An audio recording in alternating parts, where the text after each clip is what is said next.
Baik, selamat pagi Bapak, Ibu, dan rekan-rekan semua yang berbahagia pada pagi hari ini. Semoga kita selalu dalam keadaan sehat dan penuh kegembiraan, begitu ya.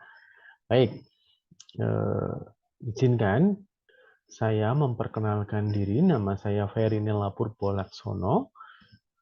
Saya merupakan dosen manajemen Fakultas Ekonomi di Universitas Sanata Dharma.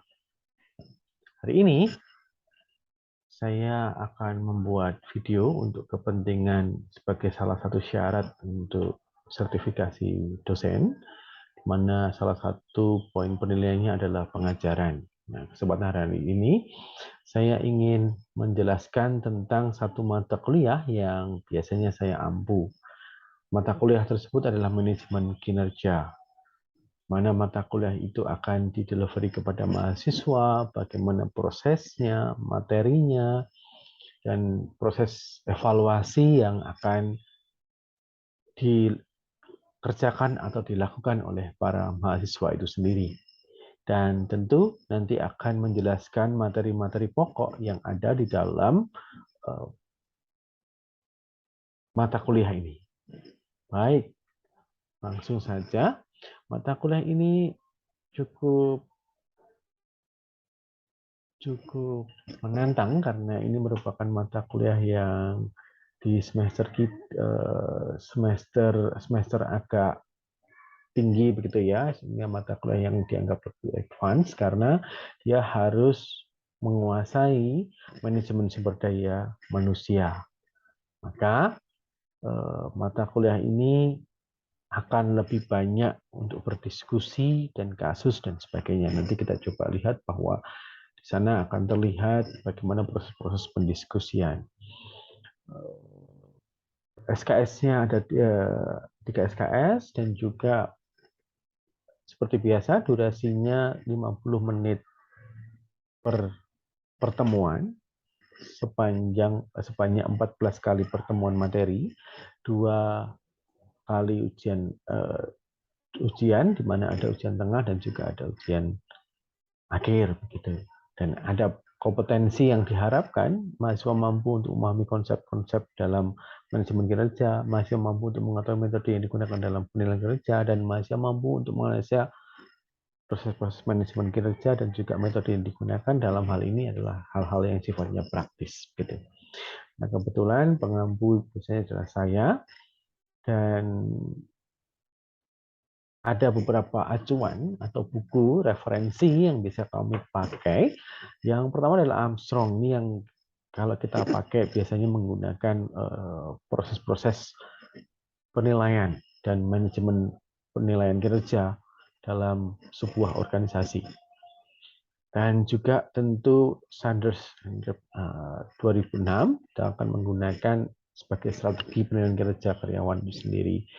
Dan Ford Wingler dengan penilaian kinerja, dan ini buku yang sudah diterjemahkan. Dan kita juga selain dari pakai buku bahasa Inggris yang diterjemahkan, kita juga pakai buku dari Handoko yang merupakan buku dari manajemen personalia dan sumber daya manusia.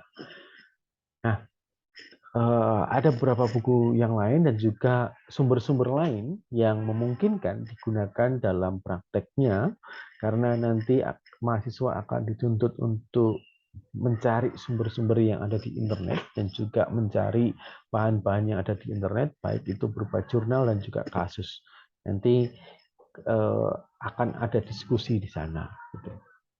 Dan dari sisi materi, karena secara umum manajemen kinerja ini dilihat dari sudut pandang atau point of view-nya adalah dari sisi perilaku terkhusus keorganisasian, maka ada 3 perspektif besar di situ, adalah bagaimana organisasi menempatkan manajemen kinerja itu sebagai sebuah fungsi dan juga sebagai sebuah strategi dan implementasi gitu ya, dan juga individu dan kelompok terakhir. Nah, organisasi itu menyangkut materi-materi yang banyak kita bahas adalah proses penilaian kinerja, KPI dan metode penilaian, penilaian kinerja dan pelatihan dan pengembangan karir dan kompensasi.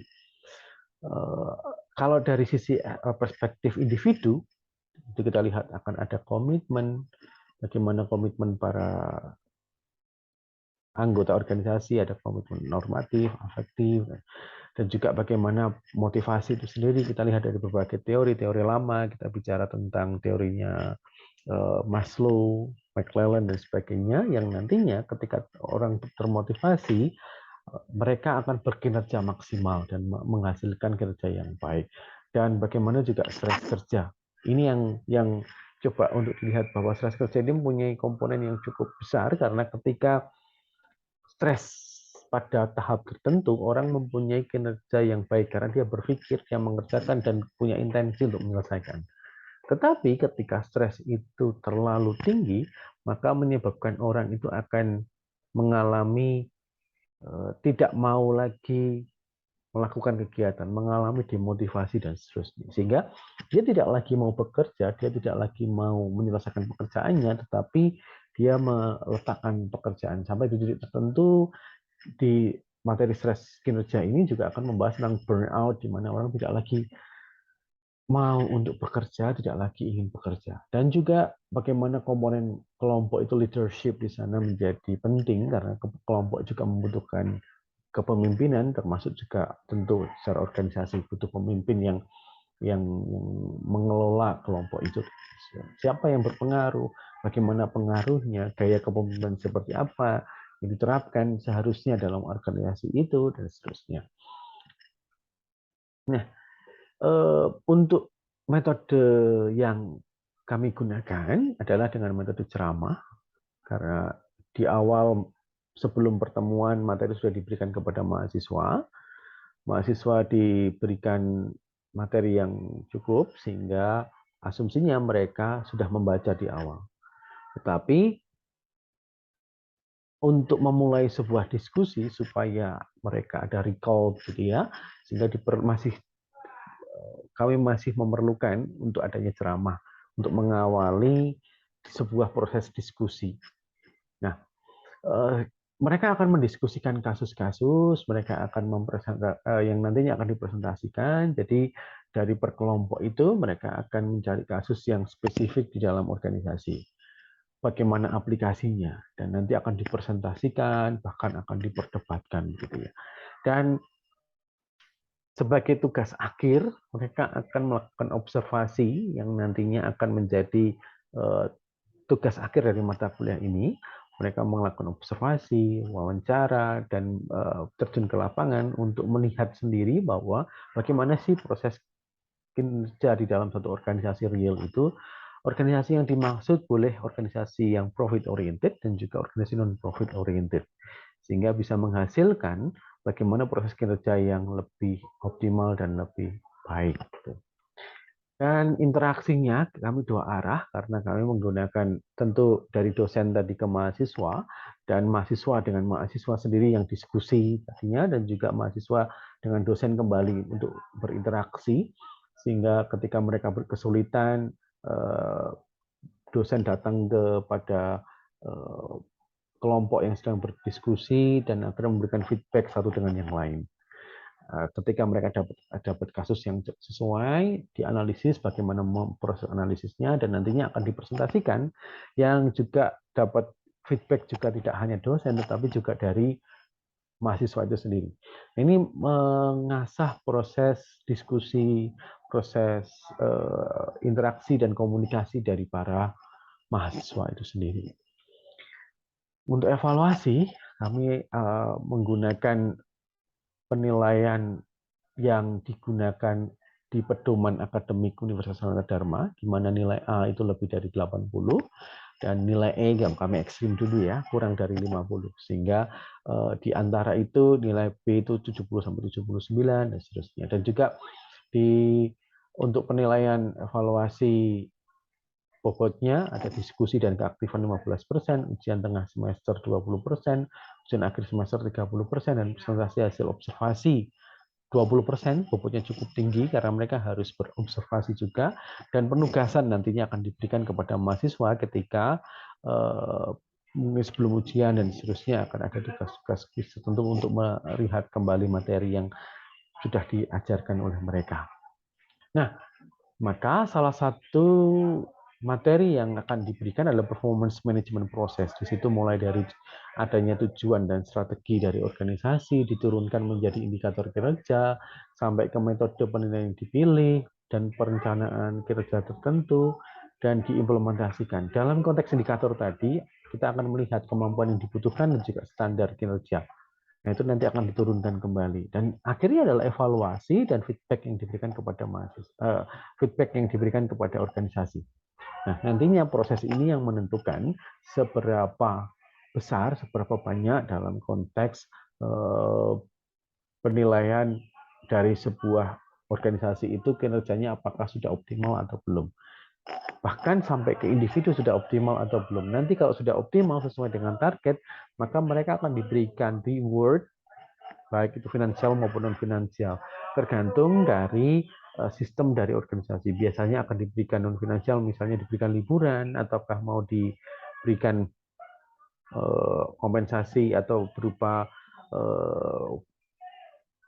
bonus yang lebih besar misalnya. Dan itu menjadi pilihan-pilihan dari organisasi. Ada banyak sistem yang bisa kita gunakan. Dan untuk mencapai indikator, kami menggunakan KPI, Key Performance Indicator. Tentu akan dikaitkan dengan visi, misi, dan juga values dari organisasi. Yang nantinya akan diturunkan menjadi strategi yang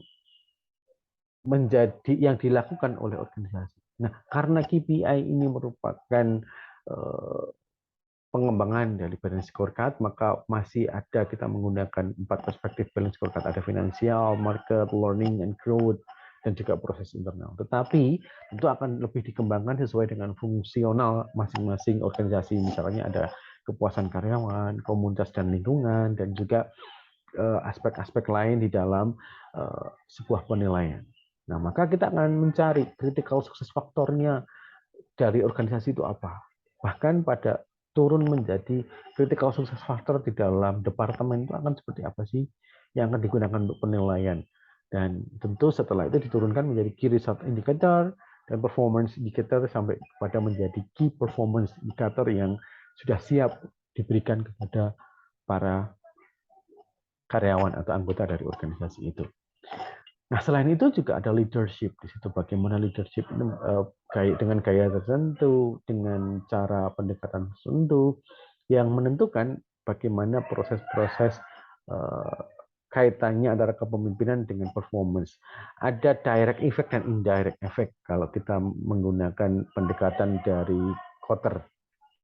Direct effect itu dari pemimpin, perilaku pemimpin itu dia diberikan subordinate motivation kepada bawahannya dan juga memberikan encourage tentang skillnya, dan akan terlihat dari tax performance-nya. Dari itu akan terlihat apakah naik atau turun, sehingga pemimpin itu akan terlihat kinerjanya melalui para pengikutnya. Dan juga ketika kita bicara pengambilan keputusan, dengan apakah bisa merubah secara teknologi dan juga merubah cara kerja dari organisasi itu sampai kepada titik di mana organisasi itu bisa perform. Nah, dari direct dan indirect ini tentu akan terlihat bahwa indirectnya adalah ketika learning behavioralnya ada sosialisasi, diadik exchange, adanya pertukaran dua sisi, begitu ya, sampai ke subordinate baru kita bicara tentang tax performance. Begitu saya kira materi yang terkait dengan mata kuliah performance manajemen atau manajemen kinerja. Semoga kita diberi kesehatan, semoga kita diberi keberkahan, dan kita terus sehat. Tetap jaga kesehatan karena bagaimanapun pandemi belum selesai, sehingga kita semua bisa menjaga diri dan tetap menggunakan protokol kesehatan yang proper. Terima kasih. Salam sehat.